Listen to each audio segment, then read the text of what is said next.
പാലക്കാട് നിന്ന് ഇപ്പോൾ വരുന്നൊരു വാർത്തയിലേക്കാണ് നമ്മൾ പോകുന്നത്. പലിശ സംഘത്തിന്റെ മർദ്ദനമേറ്റ KSRTC കണ്ടക്ടർ മരിച്ചു. പാലക്കാട് കുഴൽമന്ദം സ്വദേശി K മനോജാണ് കൊല്ലപ്പെട്ടത്. മർദ്ദനത്തിൽ ഗുരുതരമായി പരിക്കേറ്റ മനോജ് 9 ദിവസമായി ചികിത്സയിലായിരുന്നു. ഇക്ബാൽ അറയ്ക്കൽ ചേരുന്നുണ്ട് വിവരങ്ങളുമായി. ഇക്ബാൽ, പാലക്കാട് പല പ്രദേശങ്ങളിലും ഈ ബ്ലേഡുകാരുടെ ചൂഷണത്തിൽപ്പെട്ട് സാധാരണക്കാരായ ഒരുപാട് മനുഷ്യർ ഇങ്ങനെ നീറുന്നതാണ്. ഇപ്പോൾ ഒരു കണ്ടക്ടർ മരിച്ചിരിക്കുന്നു അല്ലേ? രോഷ്നി സൂചിപ്പിച്ചതുപോലെ തന്നെ ഈ കൊള്ളപ്പലിശക്കാരുടെ, പ്രത്യേകിച്ച് ഈ ബ്ലേഡ് മാഫിയകളുടെ എല്ലാം ചൂഷണത്തെ തുടർന്ന് നിരവധി ആളുകൾക്കാണ് പാലക്കാട് ജില്ലയിൽ ജീവൻ നഷ്ടമായത്. ചിറ്റൂർ കൊഴിഞ്ഞാമ്പാറ മേഖലയിലെല്ലാം ആളുകൾ ആത്മഹത്യ ചെയ്യുന്ന ഒരു സാഹചര്യമാണ് ഉണ്ടായിരുന്നതെങ്കിൽ ഇപ്പോൾ പാലക്കാട് കുഴൽമന്നത്ത് ബ്ലേഡ് പലിശക്കാരുടെ ആക്രമണം നേരിട്ട യുവാവാണ് ഇപ്പോൾ മരിച്ചിരിക്കുന്നത്. ഇയാൾ ഒരു ബസ് കണ്ടക്ടറാണ്. പാലക്കാട് കുഴൽമന്നം നടുത്തറ വീട്ടിൽ K മനോജിനാണ് ഇത്തരത്തിലൊരു ദുരവസ്ഥ സംഭവിച്ചത്. കഴിഞ്ഞ 9-നാണ് മനോജിന് ഈ കൊള്ളപ്പലിശക്കാരുടെ ഏൽക്കുന്നത്. മർദ്ദനമേറ്റതിനു ശേഷം മനോജ് നേരെ സഹോദരിയുടെ വീട്ടിലേക്ക് ഓടിച്ചെല്ലുകയായിരുന്നു.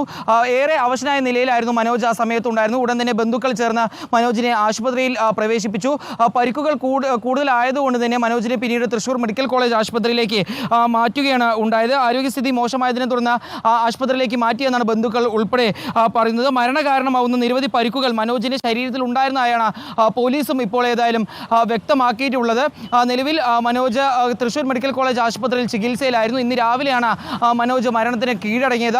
ഈ കൊള്ളപ്പലിശക്കാരുടെ മർദ്ദനമേറ്റാണ് മനോജ് മരിച്ചതെന്ന് പിന്നീട് പോലീസിന് മനോജിന്റെ ബന്ധുക്കൾ മൊഴി നൽകുകയായിരുന്നു. 9-ാം തീയതി വൈകിട്ടോടുകൂടിയാണ് ഇത്തരത്തിൽ ഈ കൊള്ളപ്പലിശക്കാരുടെ മർദ്ദനം മനോജിന് ഏറ്റതെന്നാണ് ബന്ധുക്കൾ പോലീസിന് നൽകിയിട്ടുള്ള മൊഴിയിൽ പറയുന്നത്. മനോജ് ഇവരിൽ നിന്ന് പണം വാങ്ങിയിരുന്നു. ഈ പണം കൊടുക്കാത്തതുമായി ബന്ധപ്പെട്ടുള്ള, അല്ലെങ്കിൽ പണവുമായി ബന്ധപ്പെട്ടുള്ള, ഈ പണമിടപാടുമായി ബന്ധപ്പെട്ടുള്ള ചില തർക്കങ്ങളാണ് ഇത്തരത്തിലൊരു ആക്രമണത്തിലേക്ക് നയിച്ചതെന്നാണ് ഇപ്പോൾ ഏതായാലും പോലീസിൽ നിന്നും ഇവരുടെ ബന്ധുക്കളിൽ നിന്നും മനസ്സിലാക്കാൻ സാധിച്ചിട്ടുള്ളത്. ഏതായാലും നിലവിൽ മനോജിന് മൃതദേഹമുള്ളത് തൃശ്ശൂർ മെഡിക്കൽ കോളേജ് ആശുപത്രിയിലാണ്.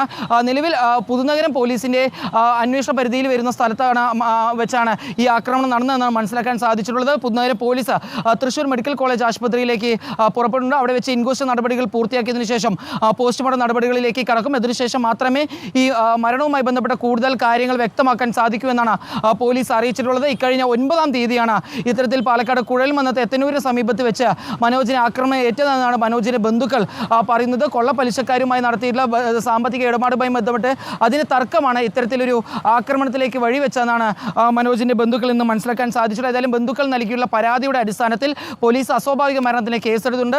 പുതുനഗരം പോലീസ് ഈ മർദ്ദിച്ചിട്ടുള്ള ആളുകൾ ആരാണെന്ന് കണ്ടെത്താനുള്ള നടപടികളെല്ലാം ആരംഭിച്ചിരിക്കുകയാണ്. ഇതുമായി ബന്ധപ്പെട്ട അന്വേഷണം വിപുലീകരിച്ചിട്ടുണ്ടെന്നാണ് പുതുനഗരം പോലീസിൽ നിന്നും മനസ്സിലാക്കാൻ സാധിച്ചിട്ടുള്ളത്. ഏതായാലും ഈ മാസം 9-ാം തീയതിയാണ് ഇതുമായി ബന്ധപ്പെട്ടുള്ള ഒരു ആക്രമണം ഉണ്ടായതെന്നാണ് മനോജിന്റെ ബന്ധുക്കൾ അറിയിച്ചിട്ടുള്ളത്.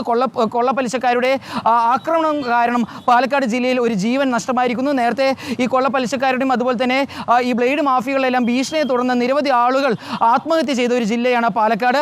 അവിടെയാണ് ഇപ്പോൾ ഈ ബ്ലേഡ് മാഫിയകളുടെ ആക്രമണത്തെ തുടർന്ന് ഒരു കണ്ടക്ടർ മരിച്ചിരിക്കുന്നു. അതും ആക്രമണമേറ്റ്, വലിയ രീതിയിലുള്ള ആക്രമണമേറ്റ് ശരീരത്തിലെല്ലാം പരിക്കുകൾ, സാരമായി പരിക്കുകൾ ഏൽക്കുന്ന രീതിയിൽ ആക്രമണമേറ്റാണ് മനോജ് മരിച്ചിരിക്കുന്നതെന്നാണ് മനസ്സിലാക്കാൻ സാധിച്ചിട്ടുള്ളത്. ഏതായാലും മനോജിന്റെ മൃതദേഹം നിലവിലുള്ളത് തൃശ്ശൂർ മെഡിക്കൽ കോളേജ് ആശുപത്രിയിലാണ്.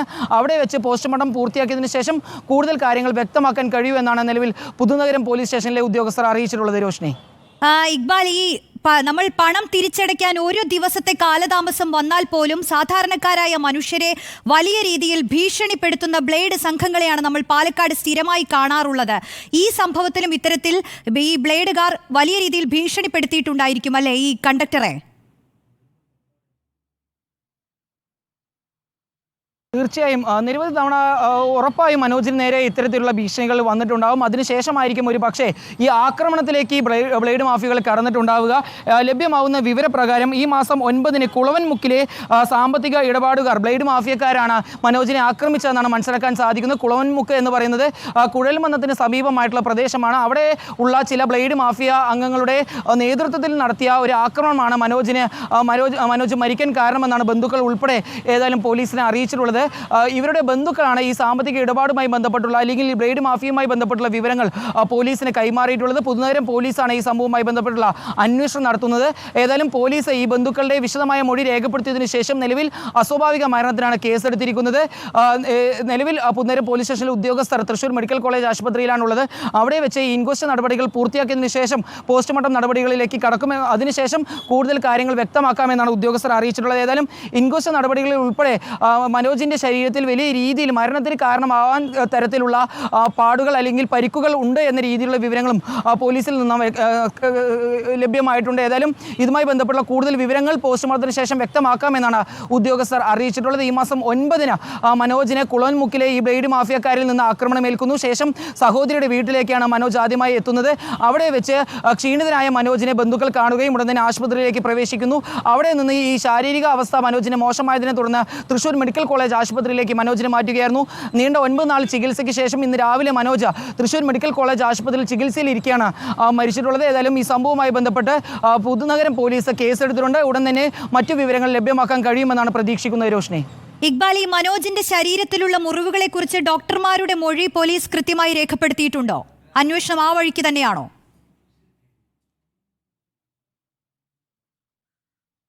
രോഷിനി, ഡോക്ടർമാരിൽ നിന്നാണ് മനോജിൻ്റെ ശരീരത്തിലുള്ള ഈ മുറിപ്പാടുകളെക്കുറിച്ച് അല്ലെങ്കിൽ പരിക്കുകളെക്കുറിച്ച് പോലീസിന് വിവരം ലഭിച്ചിട്ടുള്ളത്.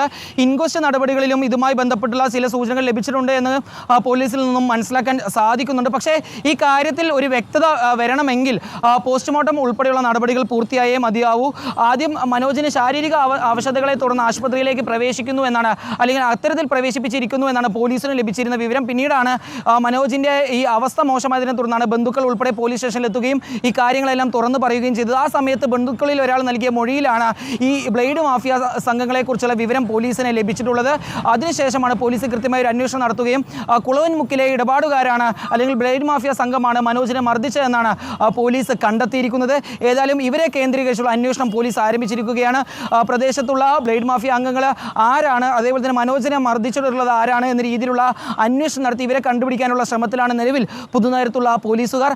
പുതുനഗരം സ്റ്റേഷനിലെ ഉദ്യോഗസ്ഥരാണ് നിലവിൽ ഈ സംഭവവുമായി ബന്ധപ്പെട്ട് അസ്വാഭാവിക മരണത്തിന് കേസെടുത്തിരിക്കുന്നു. ഇവർ ഉടൻ തന്നെ ഈ സംഭവവുമായി ബന്ധപ്പെട്ടുള്ള ഇടപാടുകാരെ അന്വേഷിച്ച് അല്ലെങ്കിൽ ഇവരെ പിടികൂടുമെന്നൊരു പ്രതീക്ഷയിലാണ് മനോജിന് ബന്ധുക്കൾ ഉൾപ്പെടെയുള്ളത്. ശരി, ഇക്ബാൽ അറക്കലാണ് വിശദമായ വിവരങ്ങൾ നൽകിയത് പാലക്കാട് നിന്ന്.